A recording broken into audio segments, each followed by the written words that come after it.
त्रेता युग की बात है।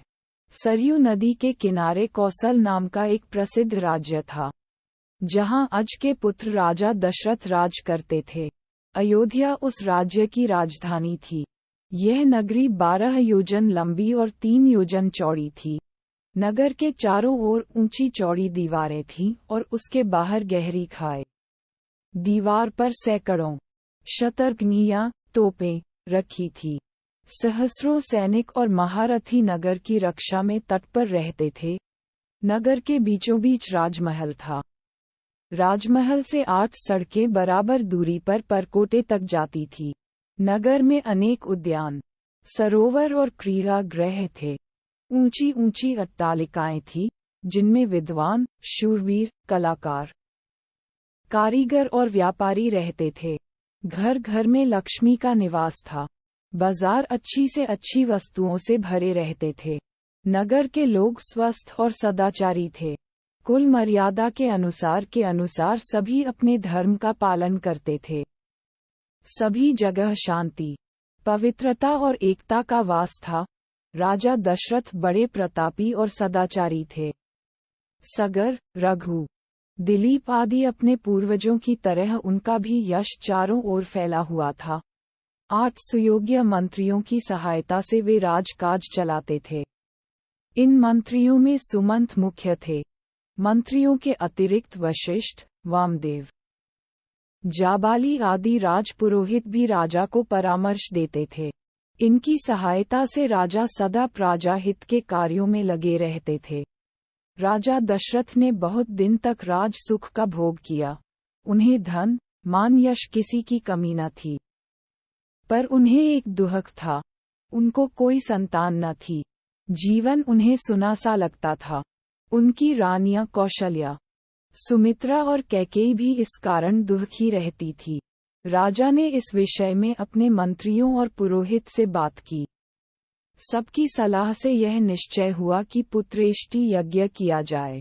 सुमंत ने प्रस्ताव किया कि महान तपस्वी ऋष्य श्रृंग को यज्ञ का आचार्य बनाया जाए। ये राय सबको पसंद आई। यज्ञ की तैयारियां होने लगीं। राजा दशरथ स्वयं ऋष्यशृंग को बुलाने गए। सब राजाओं को निमंत्रण दिया गया।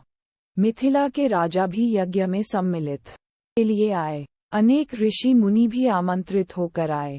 सरयू नदी के किनारे यज्ञशाला का निर्माण हुआ। ऋष्यशृंग ने शुभ मुहूर्त में यज्ञ प्रारंभ किया।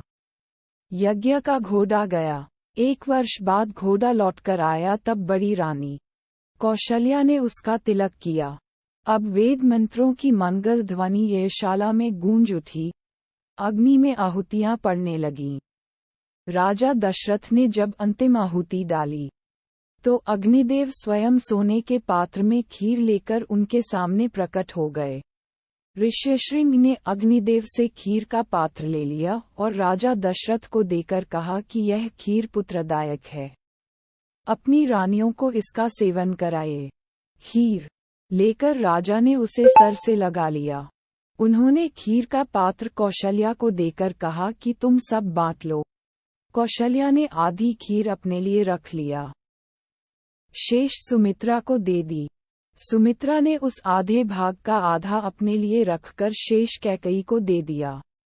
कैकेयी ने उसमें से आधी खीर स्वयं ले ली और आधी सुमित्रा को ही लौटा दी।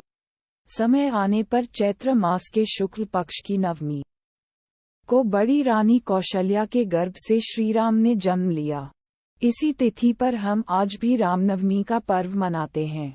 मंझली रानी सुमित्रा के 2 पुत्र हुए, लक्ष्मण और शत्रुघ्न। कैकेयी के एक पुत्र हुआ, उसका नाम भरत रखा गया। रखा ने बड़ी धूमधाम से पुत्रोत्सव मनाया। राजमहल में मंगलाचार होने लगे और स्त्रियां बधाइयां गाने लगीं। देवताओं ने फूलों की वर्षा की। अप्सराएं नृत्य करने लगीं।